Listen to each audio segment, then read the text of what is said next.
My OA mother hired me as her cleaner without knowing I run a $1 million business. Because she never asked. But when she found out during the family reunion, her reaction left everyone breathless. The text message from my mother lit up my phone screen like a bomb waiting to detonate. Maya, I hear you're still struggling in LA. I have a cleaning job for you at an upcoming family reunion. Good pay. Let me know. I stared at those words, a bitter laugh escaping my throat. My name is Maya, and I'm the owner of Hollywood's most exclusive concierge service. Not that my family knows that. To them, I'm still the black sheep who left Louisiana 5 years ago to chase pipe dreams in California. You're not seriously considering this, are you?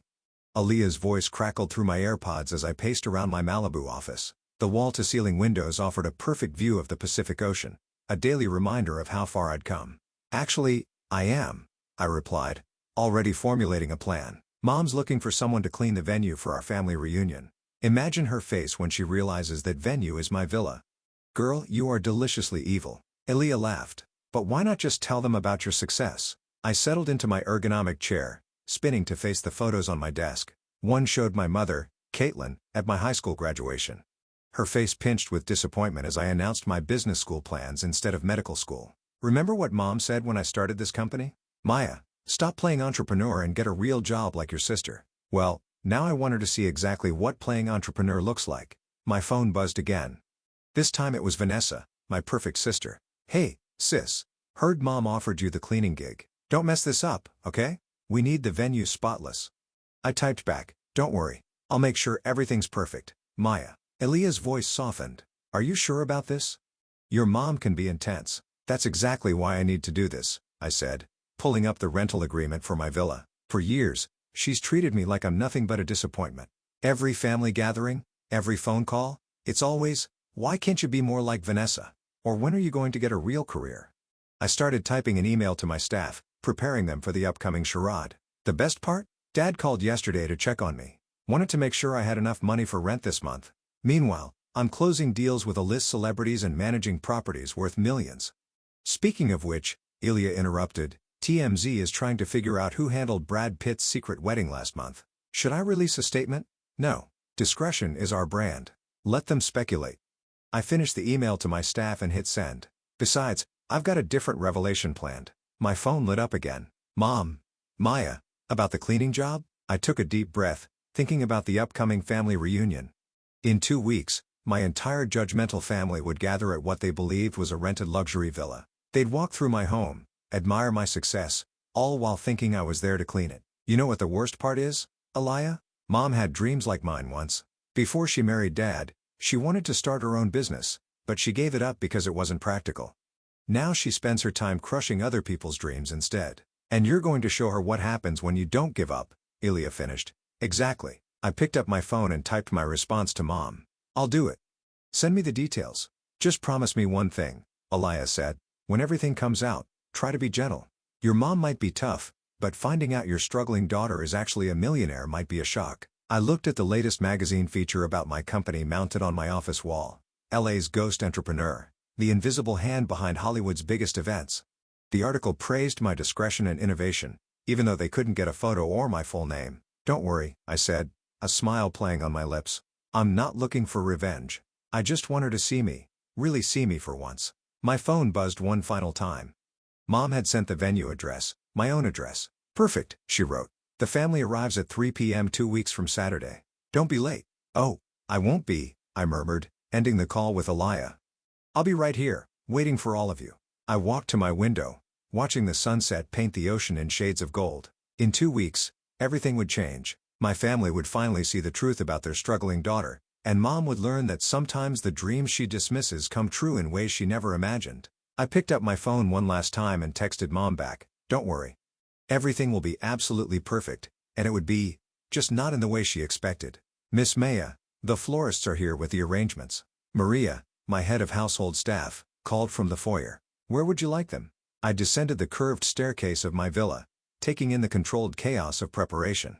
Let's put the large centerpieces in the main dining room and scatter the smaller ones throughout the living areas. I paused, watching the staff transform my already beautiful home into something even more spectacular. And Maria, remember when my family arrives? I know, she smiled. You're just the cleaner, though I still think this is crazy.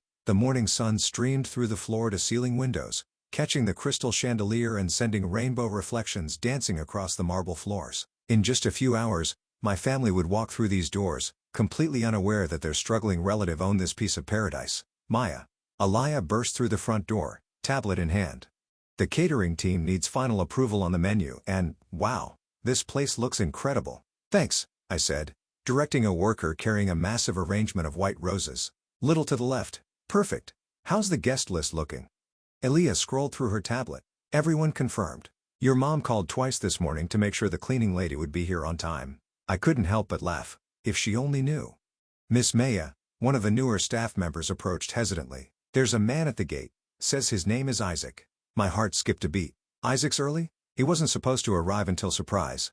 Isaac's deep voice boomed through the foyer as he strolled in, looking sharp in his tailored suit. Thought I'd come early to watch the show.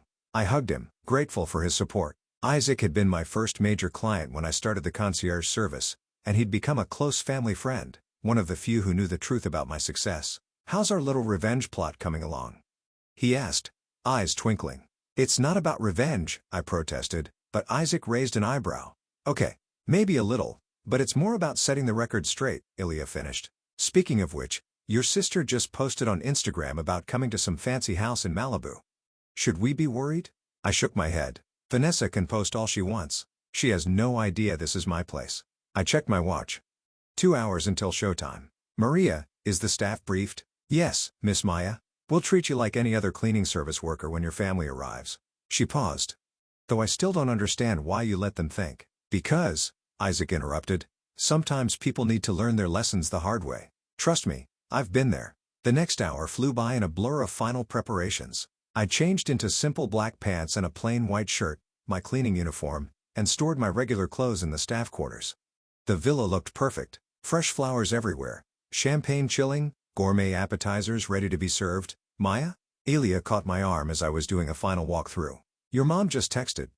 They're 15 minutes away. I took a deep breath, suddenly nervous. How do I look? Like the world's most successful cleaning lady, Isaac chuckled. Remember, I told the assembled staff, as far as anyone knows, this villa belongs to one of Isaac's business associates. I'm just here to clean. Got it? They nodded, though I could see the amusement in their eyes. Maria handed me a feather duster with a straight face. Don't forget your tools of the trade, Miss Maya. You're all enjoying this way too much, I muttered. Cars approaching. Someone called from the window. I watched through the security cameras as 3 vehicles pulled up to the gate. Mom's voice crackled through the intercom. Hello? We're here for the Richardson family reunion. Isaac pressed the gate button. Welcome, please come up to the house. I moved to the side entrance, feather duster in hand, heart pounding. Through the window, I could see Mom step out of her car, jaw dropping as she took in the villa. Vanessa was already taking selfies in front of the fountain. Maya, Isaac called softly, you don't have to do this. We could just tell them. No, I said firmly. Mom needs to see what happens when you believe in yourself, even when no one else does. I gripped the feather duster tighter. Besides, after 5 years of hiding my success, I think I've earned a little dramatic reveal. The doorbell rang. I could hear Mom's voice through the door. I hope that cleaning girl is here. This place needs to be perfect. Isaac squeezed my shoulder before moving to answer the door. Showtime, boss. I stepped into the shadows of the side hallway, watching as my family filed into my home, their faces filled with awe. Mom was already running her finger along a table checking for dust. Maya, she called out. Are you here? I took one final deep breath and stepped into view, feather duster raised like a scepter. Don't worry, Mom, I said sweetly. Everything's going to be absolutely perfect. Maya, thank goodness you're here, Mom said, barely glancing at me as she inspected the grand foyer. This place is enormous. I hope you're up to the task. Vanessa circled around me, her designer heels clicking on the marble floor. Nice uniform, sis. Very professional. Her smirk said everything her words didn't. Thanks for the vote of confidence, I replied, gripping my feather duster. Can I take your bags? Dad stepped forward, giving me a warm but worried hug. You look good, sweetheart. Are you eating enough? I can send you some extra money if I'm fine, Dad. I pulled away, catching Isaac's subtle wink from across the room. Let me show you to your rooms. As I led them up the curved staircase, Vanessa's voice echoed through the space. Oh my God. Is that an original Rothko? This place must be worth millions. The owner has excellent taste, Isaac commented smoothly, following behind us. I'm sure Maya can tell you all about the artwork. She spends a lot of time cleaning it. I shot him a warning look as Mom stopped abruptly. You let her clean priceless artwork? Is that wise? Mom, Aaliyah interrupted, appearing from one of the guest rooms. Maya is more capable than you think. Aaliyah, what are you doing here? Mom asked, surprised. I'm helping Maya, she replied carefully. You know, with the cleaning. Vanessa snorted. Of course, you are. You two always did stick together. I showed them to their rooms, each more luxurious than the last. Mom ran her finger along every surface, pursing her lips when she couldn't find any dust. Dad kept trying to slip me $20 bills when no one was looking. The view is incredible, Mom admitted, staring out at the ocean. But Maya, honey, don't you think you should be focusing on finding a real career instead of cleaning other people's success? Before I could respond, Maria appeared in the doorway. Excuse me, the caterers need direction about the appetizer service. I'll handle it, I said quickly, but Mom's eyes narrowed. Why would they ask the cleaning girl about catering? I help coordinate everything, I managed. Part of the service. Well, Vanessa chimed in, scrolling through her phone. At least you're moving up from just pushing a mop. Baby steps, right? I caught Alea's eye across the room. She looked ready to spill everything. I gave her a subtle head shake. Speaking of service, Isaac interrupted smoothly. Why don't we head downstairs for drinks? Maya has everything under control up here. As they filed out, Dad lingered behind. Princess, I hate seeing you like this. You had such potential. Dad, please, I said softly. I'm okay. Really. Downstairs, the party was in full swing. My staff moved efficiently through the space, serving champagne and hors d'oeuvres, while I pretended to dust and straighten things. The irony of cleaning my own home while my family admired it wasn't lost on me. Maya, Mom called from across the room. There's a spot on this window. Come take care of it. I moved to grab the cleaning supplies, but Isaac intercepted me. You know, he said loudly enough for everyone to hear, I've always found it interesting how some people can look right at success and still not see it. Mom turned around. Excuse me? Nothing. He smiled. Just thinking out loud. Maya, about that window? I was about to respond when Vanessa gasped, staring at her phone. Oh my God, you guys. This house belongs to the mystery entrepreneur everyone's been talking about, the one who handled Brad Pitt's wedding. My heart stopped. Aaliyah choked on her champagne. How do you know that? Mom asked, suddenly interested.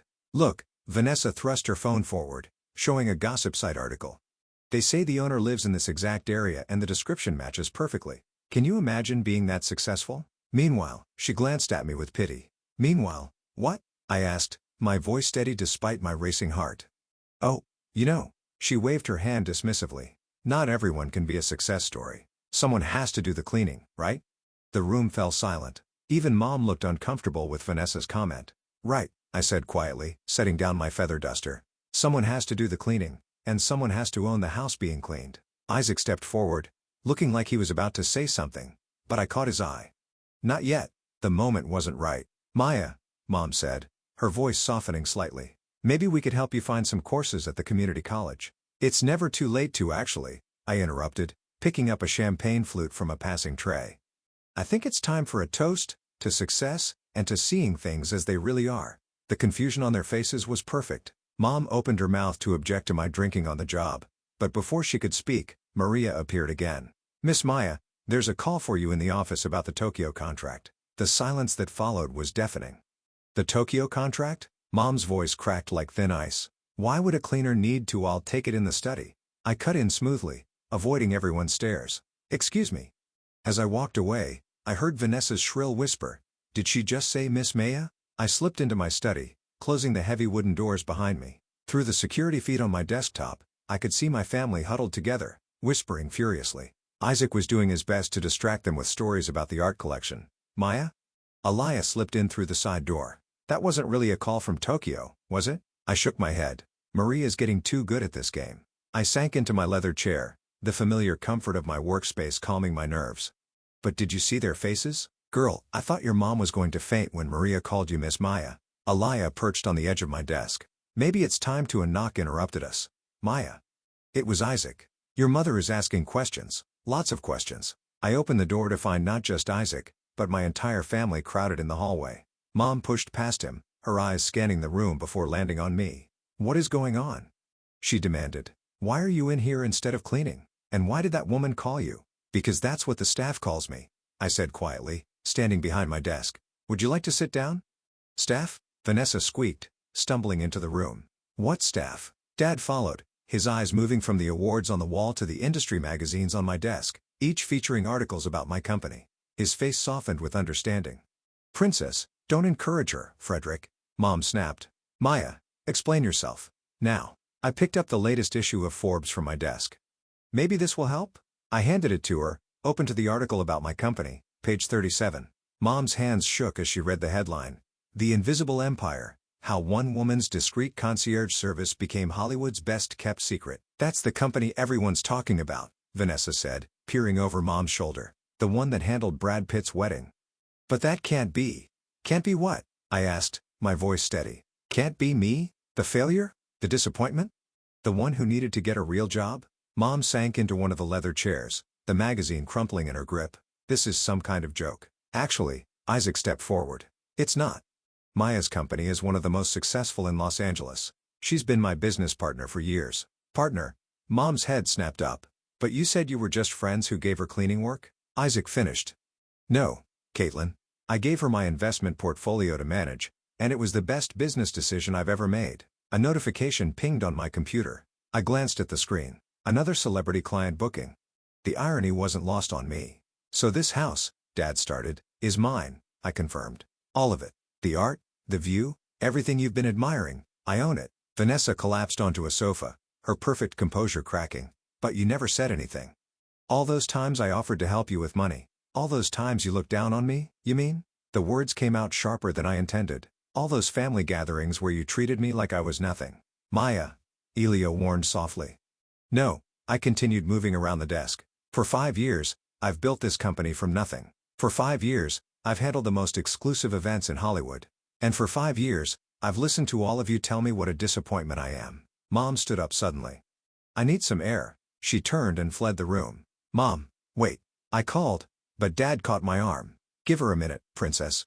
This is a lot to take in." I watched through the security feed as Mom paced the terrace, her hands pressed to her face. The setting sun cast long shadows across the lawn, and for a moment, she looked small and lost. "Why didn't you tell us?" Vanessa asked, her voice unusually quiet.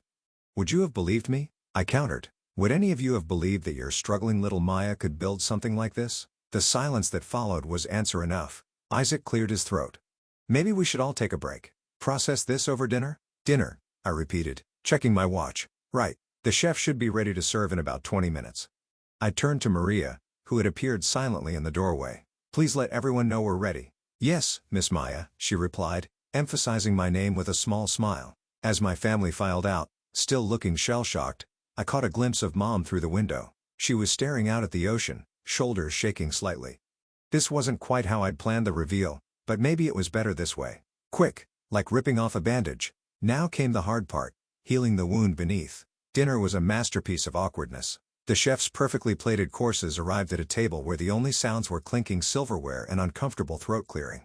Mom hadn't said a word since coming in from the terrace, though her red-rimmed eyes spoke volumes. "The food is excellent," Dad ventured, breaking the silence. "Did you hire a private chef, Maya?" "Actually," I replied, sipping my wine. "Marcus has been my full-time chef for 2 years now."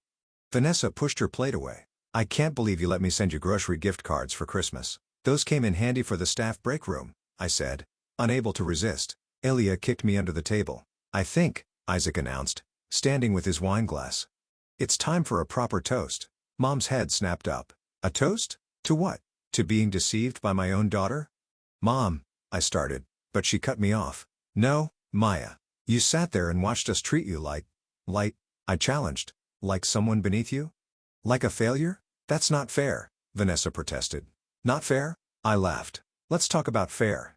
Remember last Thanksgiving when you offered to hire me as your housekeeper? Or Christmas, when Mom told the entire family not to enable my California fantasy by giving me actual presents?" Dad set down his fork. "Princess, we were worried about you." "No," I said firmly.